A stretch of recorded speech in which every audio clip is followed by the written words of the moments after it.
Bienvenue à cette émission, l'émission Notre Rendez-vous hebdomadaire. Il y a 32 ans, le Rwanda a basculé dans l'horreur du génocide perpétré contre les Tutsis. Et aujourd'hui, nous nous souvenons. Nous nous souvenons des vies brisées, des familles anéanties, de plus d'1 million de femmes, d'hommes et d'enfants assassinés parce qu'ils étaient Tutsis. Bienvenue donc dans cette émission consacrée à la mémoire et à la lutte contre l'idéologie du génocide. Pour en parler, j'ai le plaisir d'accueillir sur ce plateau de voix fortes engagées dans ce combat. Avec nous, Jeanne Allel Kaïgilwa, vice-présidente de l'association des rescapés du génocide Ibuka en France. Madame Jeanne, bienvenue à la télévision rwandaise. Merci. Avec nous également, David Gakonzi, vous êtes essayiste et vous avez beaucoup travaillé sur le génocide perpétré contre les Tutsis. David, merci d'être avec nous. Merci pour l'invitation. Oui, il y a donc 32 ans, le Rwanda, je le disais, basculait dans l'horreur du génocide perpétré contre les Tutsis. Et pour commencer, avec vous, David, pourquoi la mémoire du génocide perpétré contre les Tutsis au Rwanda reste aujourd'hui une nécessité pour l'humanité tout entière?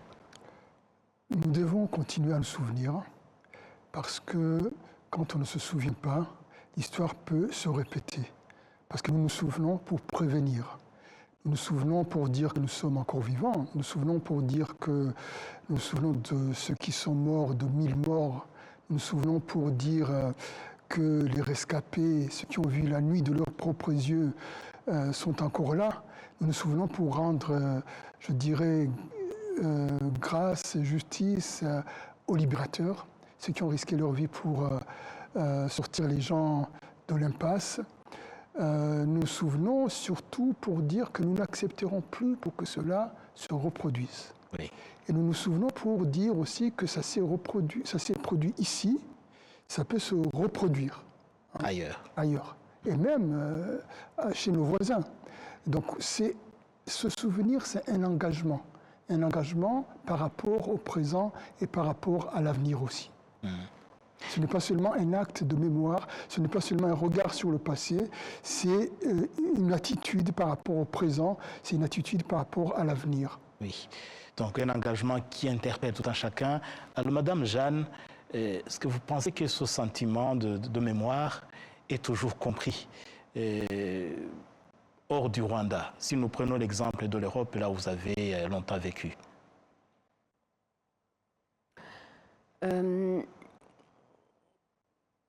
Est-ce qu'il est compris? Pas totalement. Vous savez, le génocide des Tutsis, pour moi en Europe,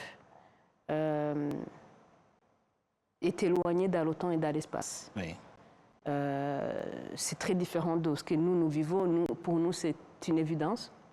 C'est comme si c'était hier. Mais voyez-vous, en Europe, une nouvelle en chasse une autre. Il y a tellement de conflits dans le monde.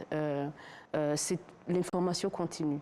Et je dirais que c'est à nous de faire en sorte que le génocide des Tutsis reste malgré tout présent, soit connu.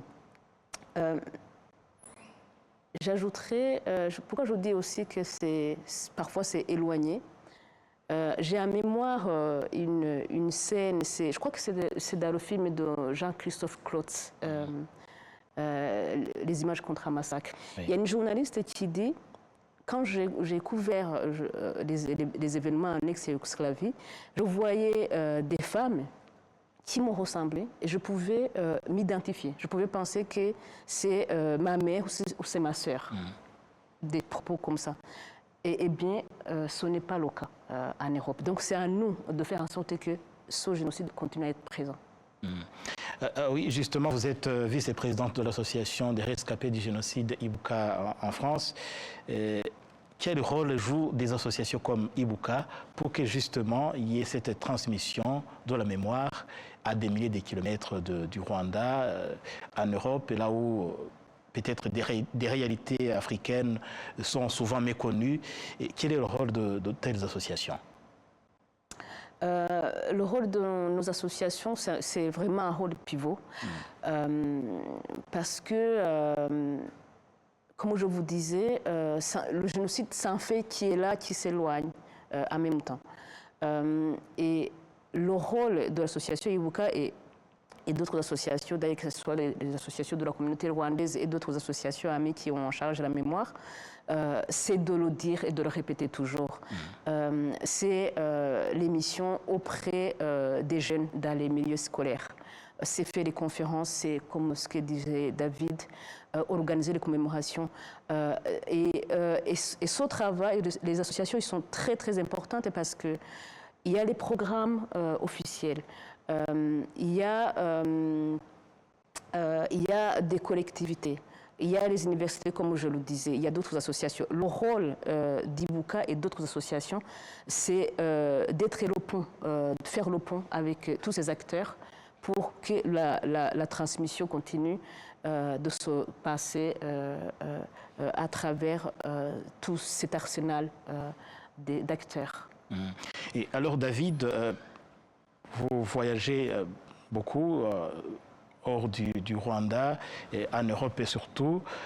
Et est-ce que vous pensez que le génocide perpétré contre les Tutsis, aujourd'hui il y a de cela 32 ans, il est mieux connu comme il ne l'était dans les années passées? Je crois qu'il y a eu des progrès notables. Parce qu'il y a un travail justement de fond qui a été fait, notamment par les associations comme Ibuka, par d'autres organisations et d'autres personnalités. Il y a un véritable travail de mémoire qui a été fait. Aujourd'hui, il est notable qu'il y a des choses qui se disaient à l'époque, en 1994, qu'on ne peut plus dire aujourd'hui. Oui. Vous vous souvenez, en France, à l'époque, par exemple, il y avait un fameux chef d'État qui avait dit ces choses-là se passent comme ça dans ces pays là-bas. Aujourd'hui, c'est un langage qu'on ne peut plus utiliser parce qu'il y a un travail d'information, parce que les gens savent aujourd'hui que le génocide, ça n'a pas été un volcan qui s'est réveillé tout d'un coup, mais que c'était tout un processus, que c'était un projet idéologique, que c'était un projet politique et que ça a été mis en œuvre avec une infrastructure à la fois idéologique et militaire. Donc l'information est passée, donc les gens connaissent mieux l'histoire. La mémoire, peut-être, c'est une question plus complexe, oui. Mais l'histoire, notre histoire, ils la connaissent mieux. Ils savent qu'il s'est passé un génocide ici, que ce n'est pas une guerre tribale, que ce n'est pas une guerre ethnique, contrairement à ce qu'on a voulu imposer en 1994. Donc les gens sont au fait de l'information. Il y a eu des travaux d'experts, des travaux d'universitaires, des travaux de certains médias, des témoignages des rescapés. Donc je crois qu'il y a des progrès notables. Oui. Mais bien sûr, il y a toujours aussi des discours négationnistes qui sont toujours présents, qui sont toujours vivaces, qu'il faut continuer de combattre, oui. Qui évoluent avec le temps. Mais il y a eu des progrès notables au niveau général, oui. Au niveau de l'opinion publique. Malheureusement, il y a donc, comme vous le dites, l'idéologie du génocide et le négationnisme qui se propage toujours. Nous allons y arriver. Et parlons de cette construction de la vérité historique. Et il y a des progrès, il y a des pays qui sont en avance. On peut donner par exemple la France avec le discours d'Emmanuel Macron ici à Kigali en 2021, avec des procès qui sont organisés en France. Alors cette vérité historique, ce que ne fait pas face à ces poches de négationnistes qui sont malheureusement éparpillées ici et là dans le monde, David. C'est normal, parce que, vous savez, un génocide, pour simplifier, c'est 3 temporalités. Oui. C'est le temps de l'idéologie du génocide, où on prépare les gens, on les embrigade, on les organise. Ensuite, c'est le temps du passage à l'acte, et après, c'est le négationnisme. Donc, quelque part, ça va de soi qu'il y ait du négationnisme après un génocide. Oui. On a vu, à un moment donné, la France était presque, je dirais, le château fort du négationnisme à une certaine époque, avec des personnages de tristes et renommés dont je ne vais même pas citer les noms ici. Mais, progressivement, en face d'eux, il y a eu aussi un autre discours qui a essayé de déconstruire leurs mensonges, leur volonté de traficoter les faits.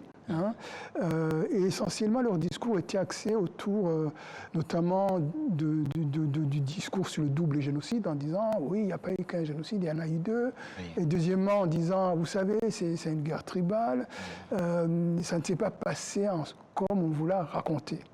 Mais ce discours-là a été déconstruit par d'autres travaux scientifiques, par des témoignages des survivants. Bien sûr, il y aura toujours des négationnistes. Un génocide, il y a toujours des blessures. Et le négationnisme, quelque part, ça fait partie des blessures qu'on devra endurer. Mais on sait, on est armé pour y faire face. Et c'est un combat permanent. C'est le combat de la bataille pour la vérité. C'est le combat pour la sauvegarde de la mémoire. Et je dirais, on est assez outillé. Et aujourd'hui, la réalité montre qu'on peut arriver à faire reculer cette parole-là, mais qui reviendra toujours. Ça, il ne faut pas croire que c'est un combat qu'on gagne une fois pour toutes. C'est un combat permanent. Et justement, vous faites allusion à l'idéologie du génocide. Je vais revenir à vous, Madame Jeanne, mais avant d'arriver à vous, David, je voudrais que vous nous aidiez à comprendre comment s'est construite cette idéologie du génocide avant 1994 au Rwanda. Là aussi, je dirais que c'est une longue histoire. L'idéologie du génocide plonge ses racines dans l'idéologie raciale coloniale. Parce que c'est le discours colonial qui arrive ici, qui racialise nos relations sociales, qui transforme nos relations sociales en race. Qui antagonise nos relations sociales et transforme en ethnie qui serait ontologiquement opposée, qui transforme les uns notamment en étrangers, en essaimant des mythes fallacieux comme le fameux mythe hamitique. Donc, c'est ça les racines de cette idéologie, je dirais, du génocide. Ensuite, cette idéologie est reprise par une élite hutu aliénée, qui transforme... Qui avait été formée justement... Qui est formée par c'était à l'époque coloniale. Oui. Cette élite-là, pour des raisons de pouvoir, reprend cette idéologie-là, la transforme en outil pour accéder au pouvoir. Et à partir de là, on a la première scène du crime de masse génocidaire 1959, où on massacre les gens pour ce qu'ils sont. Et plus tard, il y aura des développements autour de tout le courant du manifeste des Bahutu, du Paramehutu, et plus tard, il y a Habyalimana qui arrive. Alors, Habyalimana transforme l'idéologie du génocide, je dirais, en lui donnant une infrastructure de propagande terrible. On aura plus tard les journaux, on aura le discours public, on aura la radio-télévision Mille Collines. Et l'idéologie du génocide n'est plus seulement un discours, n'est plus seulement un langage, mais ça devient un outil de combat, un outil d'agression. Oui. Je dirais que l'objectif essentiel en fait, de l'idéologie du génocide, c'est quoi? C'est non seulement cliver, c'est diviser, mais c'est surtout légitimer le passage à l'acte. C'est dire aux gens, vous avez le droit de tuer. Tuer, c'est même une bonne chose. C'est installer la transgression comme quelque chose de recommandé. Et justement, avec les massacres qui se commettaient à toujours, les massacres étaient suivis toujours d'impunité, comme vous le dites. Exactement, parce qu'en fait, l'idéologie du génocide, je dirais, est suivie de petits massacres. On commence par des massacres ciblés, des meurtres, avant d'arriver aux crimes de masse, à grande échelle. Il y a presque des répétitions. Il y a eu 62, il y a eu plusieurs fois des meurtres ici et là. On a même parlé du génocide du Congoro dans les années 63. Exactement. En fait, on normalise le crime. On fait en sorte que le crime devienne presque banal, normal, que ça devienne presque un acte patriotique. On ne tue pas, ce n'est plus quelque chose de mal. On change les normes morales, oui. Puisque les Tutsis ne font pas partie des normes morales qui régissent le bon peuple. Ils sont évacués des normes humaines. Et je crois que c'est là où les esprits sont préparés à passer à l'acte. Parce qu'un homme ne peut pas se lever et tuer un autre s'il n'est pas préparé idéologiquement. Oui. L'être humain est quelqu'un qui a besoin, quelque part, d'une justification pour transgresser les normes communes. Et l'idéologie du génocide vient donner cette justification, cette légitimation et préparer les gens à faire en sorte que tuer, ça devient un acte viril, ça devient un acte patriotique, ça devient un acte sain, alors que c'est un acte qui est tabou, c'est un acte qui est diabolique, c'est un acte qui n'est pas acceptable ni dans notre culture, ni dans aucune culture humaine. Et merci en tout cas à David de vous nous montrer que justement l'entreprise génocidaire, ça a été un travail de longue haleine, une préparation depuis l'époque coloniale. Et alors, Madame Jeanne, le génocide a été arrêté, mais l'idéologie du génocide se poursuit même aujourd'hui. Alors, je voudrais que vous nous indiquiez, en tant qu'Ibuka France, vous suivez d'auprès ce qui se passe sur le continent européen, quelles sont les formes les plus fréquentes de cette idéologie, de ces principales manifestations aujourd'hui, pour que ceux qui nous suivent sachent où il faut faire attention. Alors, c'est exactement ce que disait David. La forme la plus courante, de toute façon, c'est le négationnisme. Ou c'est la banalisation. Alors, le négationnisme, il y a de moins en moins des gens qui vont dire frontalement le génocide n'a pas eu lieu. Par contre, ils trouvent toujours une façon, une manière... Donc, des discours alternatifs. De contourner. Ils vont chercher à justifier. Ils vont mettre en doute sa planification. Ils vont te dire que le tribunal pénal international pour le Rwanda n'a pas vraiment démontré la planification et que c'était donc un acte spontané dû à l'attentat du président Habyarimana et d'ailleurs qui a été provoqué par le FPR. Donc on renverse les responsabilités, les victimes deviennent les bourreaux, etc., etc. Donc c'est tout ce discours habillé, mouvant, qui est dangereux et qu'il faut apprendre à décortiquer. Et puis, voilà, il y a la banalisation. On va mettre en doute le nombre de victimes pour dire, au fait, il y a eu quelques centaines de Tutsis tués. Par contre, il y a un autre génocide qui, celui-là, est le vrai. Donc, il y a vraiment... voilà, tout un... Et puis, tout ce discours, il y a voilà, les responsables, parfois même du génocide, qui veulent le tenir. Ils vont avoir des relais parmi les universitaires, parmi les journalistes et les gens qui y portent. Et donc, nous, en face, il faut éduquer, armer les jeunes pour pouvoir décoder et avoir des éléments pour y répondre. Ouais. Et vous faites allusion à cette idéologie du génocide, au négationnisme qui se poursuit malheureusement. Et alors David, on pourrait se demander pourquoi de tels discours persistent toujours alors qu'il y a cette vérité historique qui est connue. Il y a des procès qui ont été organisés par le TPL, comme vous le dites, des procès qui ont été organisés hors du Rwanda, en Europe, en France, en Belgique. Alors pourquoi, malgré tout ça, ces discours persistent? Vous savez, ces discours persistent, notamment ici dans la région, puisque l'idéologie du génocide s'est régionalisée, que chez nos voisins, elle est devenue presque un discours à partir duquel on construit la nation. La nation congolaise, par exemple, aujourd'hui, se construit par l'expulsion du corps national des rwandophones. Oui. Tout cela contrairement à l'idée de nation que voulait Lumumba, par exemple. C'est en contradiction. On décide que les Rwandais qui sont sur le sol dans le Kivu au Congo, qui étaient là bien avant la création de l'État congolais par Léopold II, ne sont pas des autochtones. Donc il y a une régionalisation.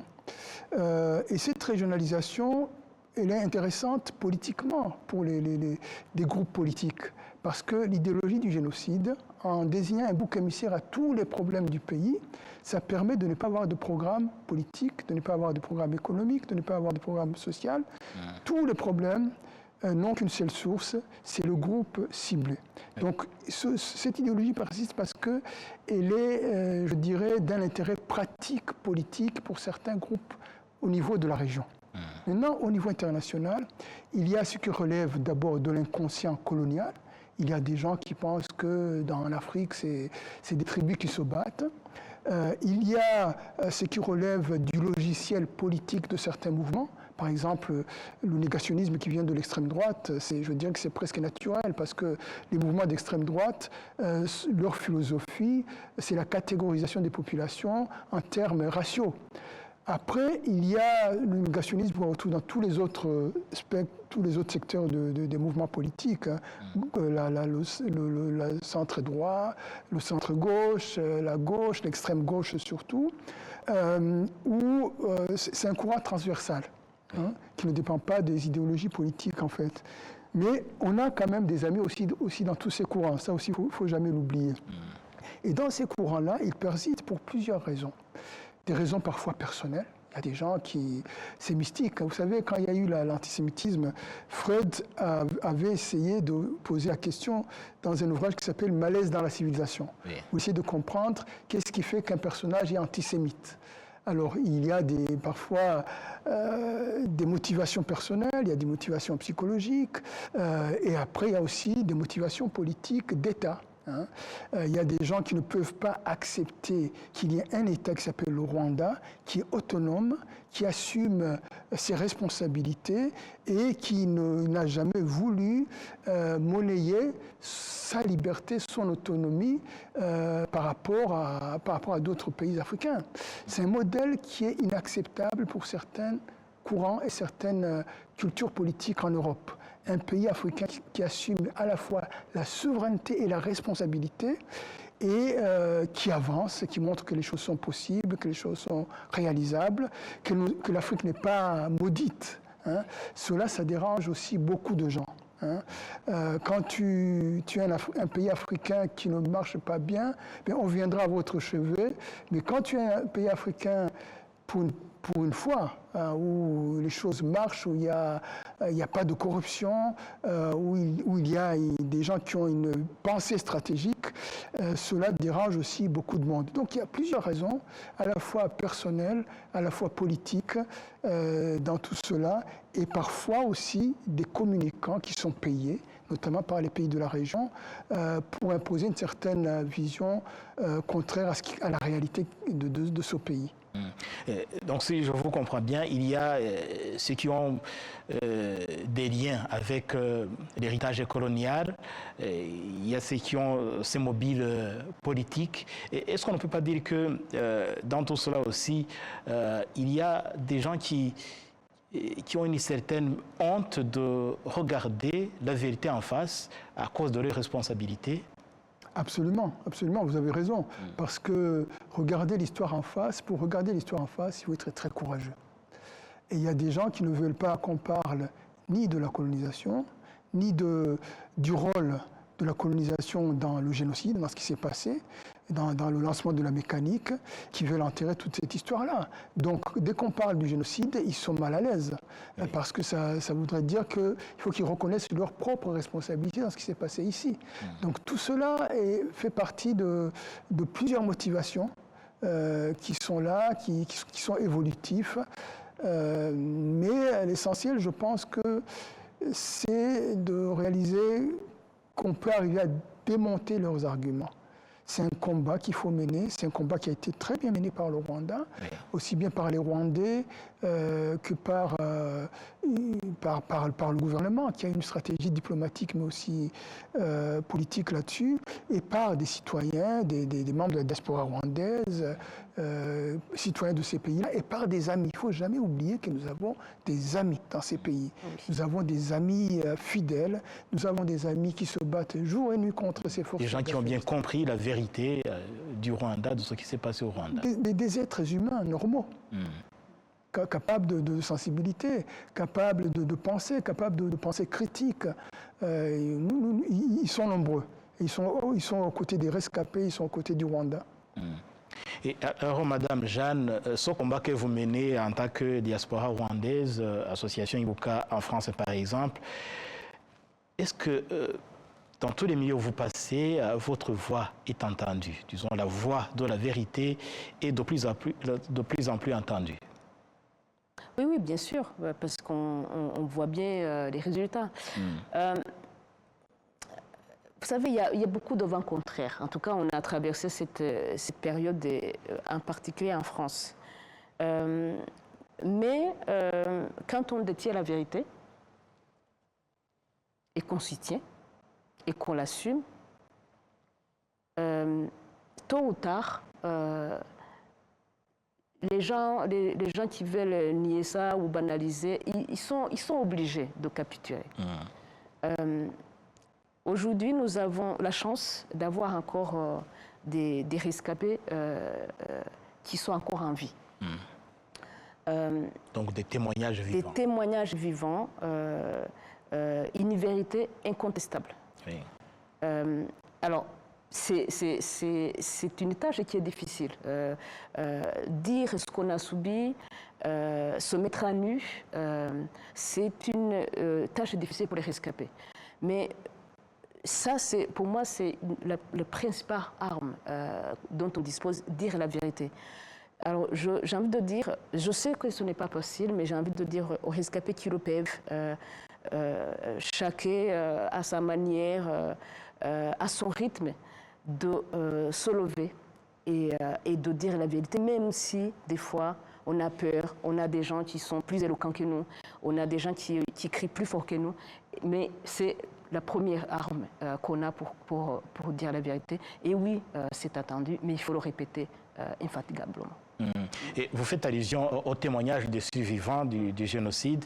Et David, j'ai envie de vous demander quel rôle joue justement les rescapés, le témoignage des rescapés du génocide dans cette reconstruction de la vérité historique. Quelle est leur place et quel est leur rôle? Jeanne vient de le dire, hein, le rôle des rescapés est fondamental parce qu'ils ont traversé la nuit. Ils ont vu, ils ont vécu cela. Leur parole est une parole de première main. C'est une parole de vérité. En soi, leur parole défait tous les mensonges. Oui. On ne peut pas dire « ça ne s'est pas passé », puisqu'il y a des gens qui sont là, qui sont revenus de la nuit, qui le racontent. Leurs cicatrices sont le témoignage de ce qui est arrivé. Et ils nous montrent aussi, quand ils parlent, ce qu'une idéologie peut provoquer. Ils nous tendent des miroirs aussi. Oui. Ils nous montrent que si cela est arrivé, c'est parce qu'il y a eu l'indifférence de l'humanité. Ils nous racontent aussi cela. Que sans l'indifférence de l'humanité, ce qui est arrivé ne serait pas arrivé. Oui. Parce qu'il y avait, bien entendu, le plus jamais ça après l'Holocauste, qui est resté malheureusement d'être morte. On dit toujours plus jamais ça, mais la vérité c'est que lorsqu'on est un groupe de victimes, si on n'est pas capable de se défendre, malheureusement, on peut subir beaucoup de dégâts sans que les décisions politiques nécessaires soient prises par les gens qui ont les moyens et le devoir normalement de réagir. Les rescapés viennent nous rappeler ça. Ils sont la mauvaise conscience de l'humanité. Et ça, c'est important de continuer à prendre la parole, comme le disait Jeanne. Il faut qu'ils parlent, il faut qu'ils continuent de témoigner. Non seulement parce que ça permet de raconter leur histoire, non seulement pour l'avenir, parce que quand ils ne seront plus là, il faut qu'il y ait des traces de ce qu'ils ont dit, oui. Mais aussi parce qu'il faut que l'humanité s'interroge. Quand ils parlent, ils interrogent aussi l'humanité par rapport, excusez-moi du terme, par rapport à sa lâcheté, par rapport à ce qui s'est passé ici. Oui. Et alors, Jeanne, si nous prenons toujours l'exemple de la France, là où vous vivez, en tant qu'association Ibuka, il y a des procès qui ont été organisés en France et heureusement, tous les procès qui se sont tenus en France sont terminés toujours par des condamnations. Personne n'a été acquitté dans ces procès. Alors, en tant qu'association des rescapés du génocide Ibuka France, est-ce que l'organisation, la tenue de ces procès aurait contribué à quelque chose dans le combat que vous menez contre le négationnisme, surtout en France? C'est évident. C'est évident parce que c'est l'autre forme de preuve, en fait. Il y a des témoignages, il y a des historiens qui écrivent, mais surtout lorsqu'un fait nié en face se termine par une condamnation, ça veut dire que le fait a bien eu lieu, ça veut dire qu'il y a eu des responsables, et ça veut dire que le système de justice le reconnaît comme tel. Et d'ailleurs, ce n'est pas que je reviens toujours sur l'idée du négationnisme. Ce n'est pas que les condamnations des génocidaires. Il y a aussi tous les procès maintenant qu'on peut faire à ceux qui nient ou qui banalisent le génocide.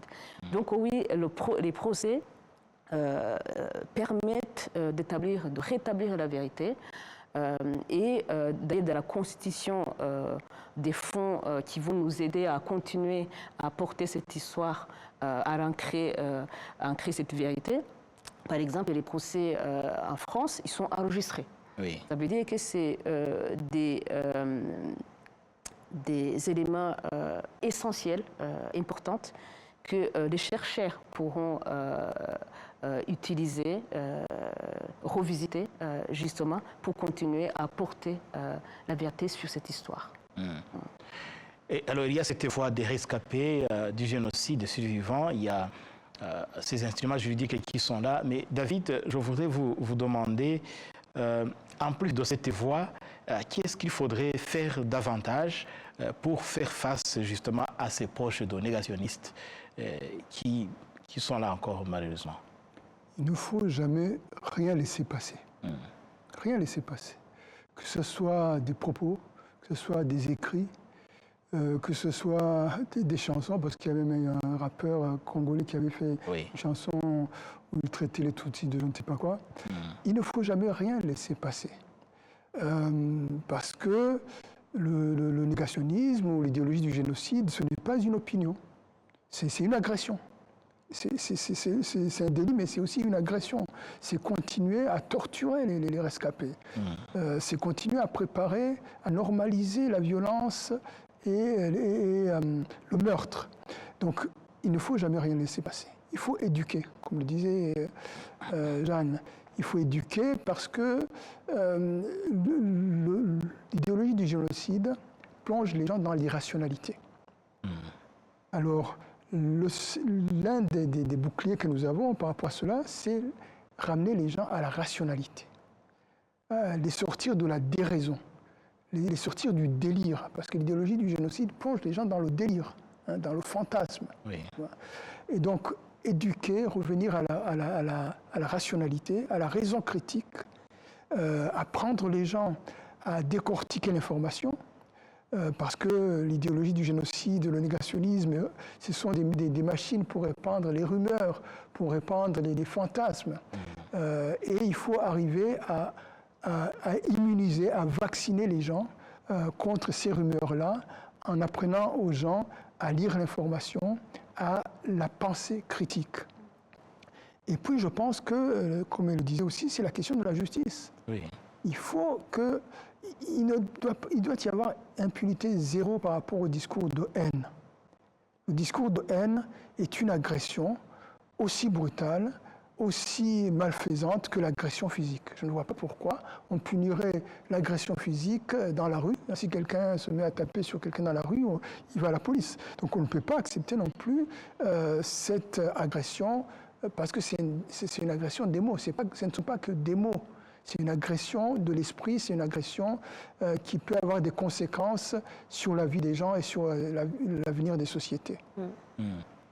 Et alors, Madame Jeanne, il y a cette idéologie qui se propage aujourd'hui, et avec le développement de la technologie, et la facilité des réseaux sociaux qui n'existaient pas dans le temps. Et partant de votre expérience à Ibuka France, comment faites-vous pour préparer surtout la jeune génération qui peut malheureusement tomber sur ces fausses informations qui sont propagées par ces négationnistes? Vous avez un moyen de les approcher, de les aider à connaître la vérité sur le stade du Rwanda? On n'invente rien. Au risque de me répéter, oui. Ce que nous faisons, c'est d'éduquer, d'informer sur ce qui s'est passé au moyen de témoignages. C'est vraiment le travail qu'Ibuka France a réussi à développer, c'est d'investir les écoles. Par exemple, si je prends rien que l'année passée, Ibuka a sensibilisé presque 3000 élèves dans une quarantaine d'établissements scolaires. Oui. Et pour nous, c'est autant d'ambassadeurs, parce que nous espérons que ces jeunes gens, quand ils rentrent dans leur foyer, ils le disent aux parents, et ça fait boule de neige. Nous, vraiment, on investit dans la jeunesse.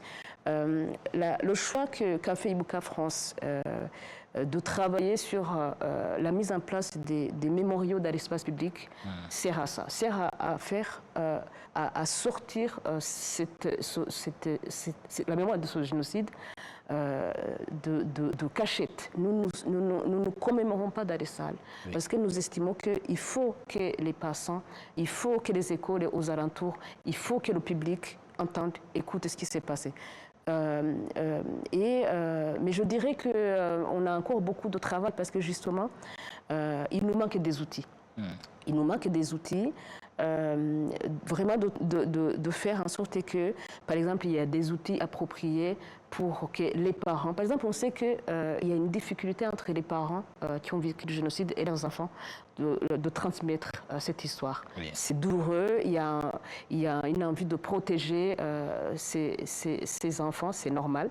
C'est le réflexe de parents. Donc, ils ne parviennent pas à trouver un langage. Le mot, un langage adapté pour dire ce qui s'est passé. Donc, c'est le travail qu'on doit amorcer maintenant, c'est de créer les outils pour que les parents arrivent à parler à leurs enfants, mais aussi que les institutions, que l'école, que vraiment toutes les institutions, que ce soit publiques ou institutions familiales, puissent se saisir de cette histoire. Ouais. Alors, nous parlons de ce combat qui est mené par le Rwanda et par les amis du Rwanda, par les personnes sensées, comme vous l'avez dit, David.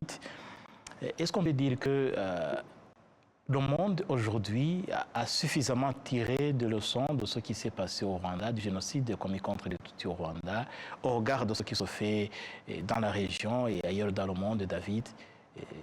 Il y a lieu d'être optimiste et que la leçon a été apprise?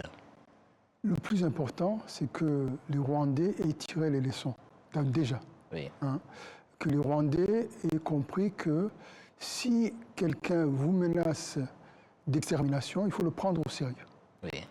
Et agir en conséquence. Ça, c'est déjà le plus important.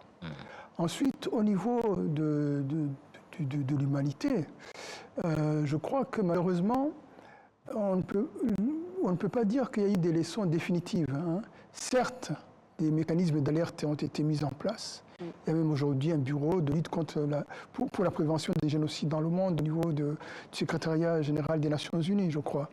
Mais entre la mise en place des mécanismes, des outils, et même l'alerte et la prise de décision politique, il y a tout un chemin qui est assez long. Il n'y a pas de garantie. Sans parler de l'Afrique. Oui. Le génocide contre les Tutsis s'est passé en Afrique. Il y a eu, à mon humble, si ma mémoire est bonne, que Julius Nyerere qui a condamné à l'époque, oui.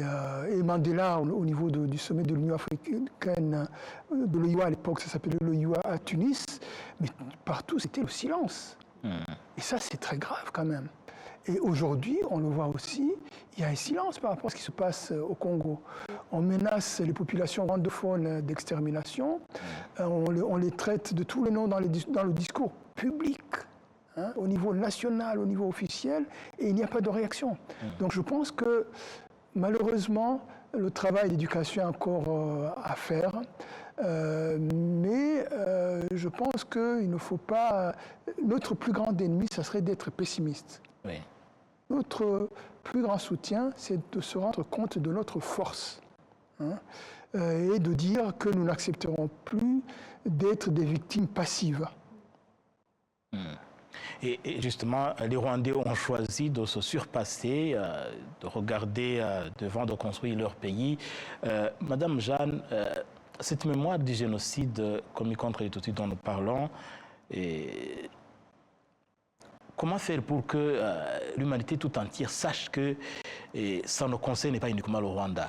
David parlait de l'Afrique. Nous savons que jusqu'à maintenant, aucun procès n'a été organisé dans le pays africain, alors que, comme le ministre de l'Unité nationale et de l'engagement civique le soulignait au début de la semaine de deuil national et de cette période de 100 jours de commémoration, plusieurs mandats d'arrêt ont été envoyés dans les pays africains, mais aucun effet.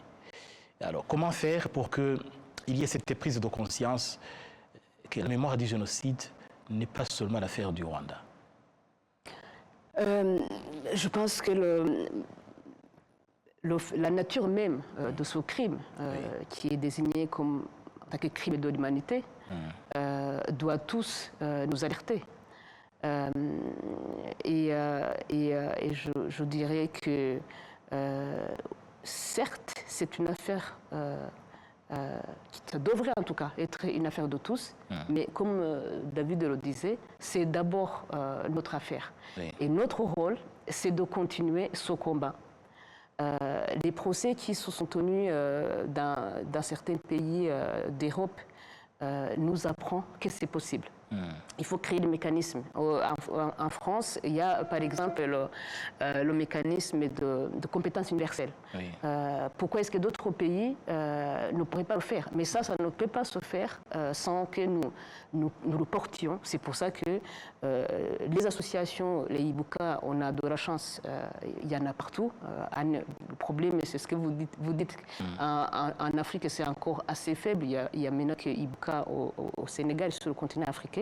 Mais ça veut dire que c'est l'étendue au fait de tout ce qui reste à faire. C'est le plaidoyer qui ne doit jamais cesser, que nous devons faire auprès des institutions internationales, auprès de tous les gouvernements, pas qu'africains, mais du monde entier, pour que les génocidaires partout ils sont encore en liberté, soient inquiétés, soient arrêtés et traduits devant la justice. Il y a l'Interpol, il faut interpeller l'Interpol, c'est son travail maintenant, pour retrouver ces génocidaires et les traduire devant la justice des pays d'accueil. Alors, revenons sur notre cher continent africain, David. Cet appel à la vigilance face aux atrocités, aux crimes de masse comme le génocide, qui malheureusement peuvent survenir encore une fois, n'est-ce pas un défi qui doit être lancé aux autorités compétentes sur le continent? C'est un défi permanent. Je veux dire, on est dans un continent qui a connu un génocide, dans l'indifférence continentale. Oui. On est sur un continent où il se passe des choses dans le Kivu, à l'est du Congo, dans le silence total. Au vu de tout le monde. Au vu de tout le monde. Je n'ai pas entendu parler d'une réunion d'urgence extraordinaire au niveau continental. Donc je pense qu'il faut secouer les consciences. Je pense que ça peut venir aussi des citoyens. Oui. Il faut interpeller. Ce sont nos responsables politiques. Nous avons aussi une voix et nous devons les interpeller pour leur dire qu'en tant qu'Africains, si vraiment nous sommes, comme nous le disons souvent, comme nous le chantons souvent, des adeptes de l'Ubuntu, de l'humanisme africain, nous ne pouvons pas fermer les yeux quand nos frères, quand nos sœurs se font maltraiter, tout simplement parce que quand on a dessiné une frontière coloniale, ils étaient là bien avant. Oui. Donc il faut que nous soyons conséquents avec nous-mêmes. Aujourd'hui, on entend un discours souverainiste partout en Afrique, un discours panafricain. Le panafricanisme, c'était un humanisme. Il ne faut pas l'oublier. Le panafricanisme, c'était pour défendre la vie africaine.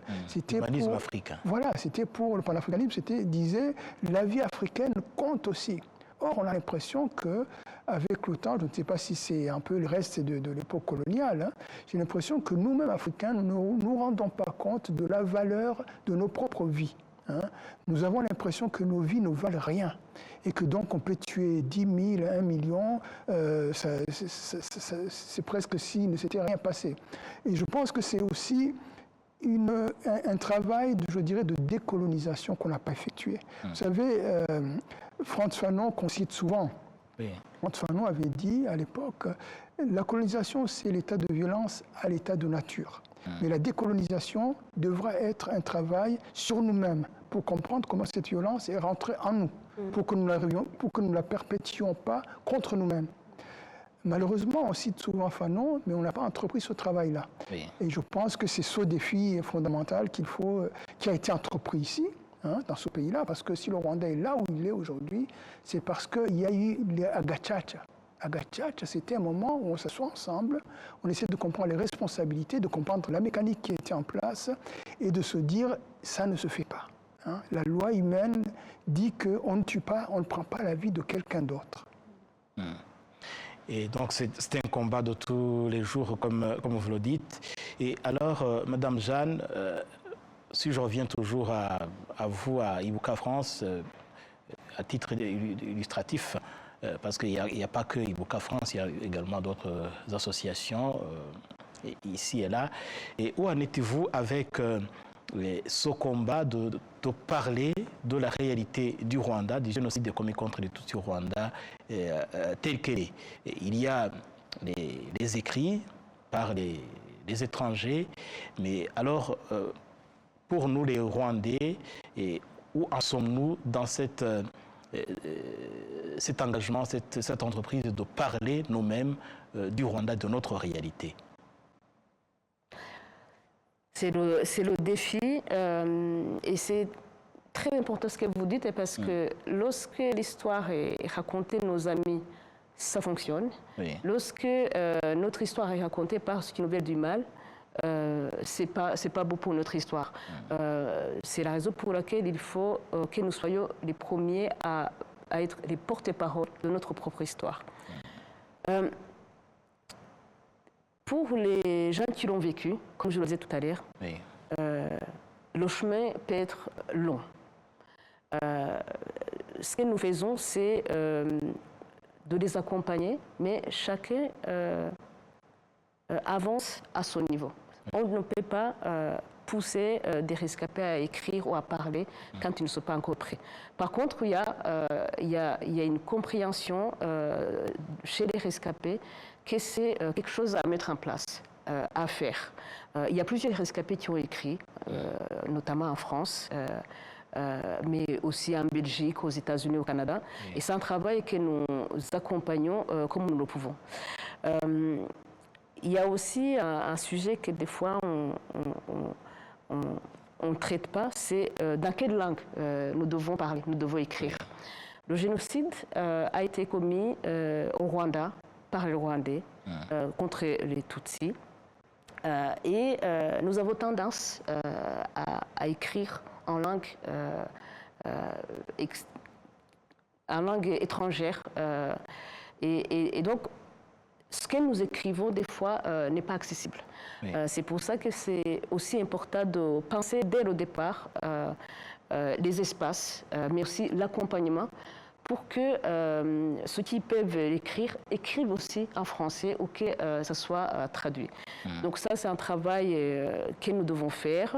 Nous devons aussi écrire l'histoire de nos associations, l'histoire des luttes, pour aussi que ça soit conservé comme moyen de preuve de cette histoire du génocide.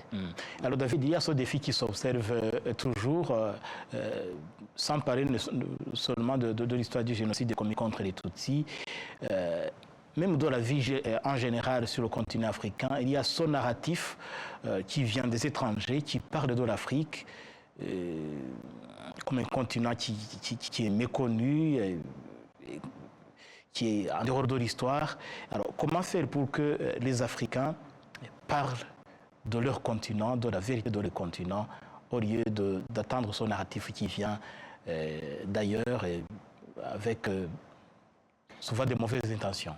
C'est la deuxième bataille de l'émancipation. Vous savez, les luttes pour les indépendances ont commencé d'abord par la remise en cause du discours colonial. C'était par les écrivains, mais c'était aussi par des hommes politiques, des philosophes, des mouvements culturels. On parle de la négritude, on parle de l'African Personality, on parle de Chinua Achebe, on parle de Ngugi wa Thiong'o. Il y a eu tout un mouvement culturel. Les Césaire, Aimé Césaire, tous ces gens-là. Oui. Donc, c'est d'abord la domination, l'oppression.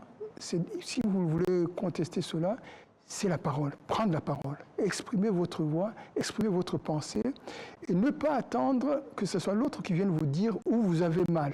C'est vous qui savez où vous avez mal. Oui. Et donc, ça, c'est la première prise de conscience qu'on doit avoir. Hein. Sankara disait une anecdote en disant, nous sommes ici au Burkina Faso, mais parfois le matin, quand on se lève, les gens, avant, pour savoir ce qui s'est passé chez leurs voisins, oui. ils ouvrent une radio extérieure pour savoir ce qui s'est passé chez leurs voisins. Il dit, ça, il faut sortir de ça. Oui. Hein. Mais le problème, c'est que la domination est aussi une domination épistémique. Hein, c'est-à-dire qu'on nous a inculqué que la parole qui compte, c'est la parole qui vient de l'Europe. C'est la parole qui vient d'ailleurs. Ce n'est pas notre propre parole. Hein. Donc il faut que nous reprenions confiance dans notre parole, que nous sachions que notre parole compte autant que celle de quelqu'un d'autre. Regardez par exemple, il y a beaucoup de spécialistes de l'Afrique, beaucoup de spécialistes du Rwanda qui ne parlent pas le Kinyarwanda. Moi, je parle très bien le français, mais je ne peux pas me proclamer spécialiste de l'Europe. Oui, spécialiste de la France. Spécialiste de la France. Mais là, par contre, il y a tellement de spécialistes du Rwanda qui ne parlent pas un seul mot de Kinyarwanda, qui ne connaissent rien du Rwanda. Donc, il faut qu'on arrive à changer aussi ce regard-là, que nous commencions à nous regarder à travers notre propre regard, hein, et non pas toujours à travers le regard de l'autre. À partir de ce moment-là, ce sera aussi une façon de nous émanciper de ces idéologies coloniales dont on a hérité, où on se retrouve à reproduire des modèles de division, ces idéologies qui continuent de nous diviser, où nous reprenons des théories qui ne correspondent à rien, à notre histoire, à notre sociologie. Donc c'est fondamental cette idée-là, et je pense qu'on ne peut pas s'émanciper tant qu'on ne maîtrise pas l'infrastructure de production de sa culture. Oui.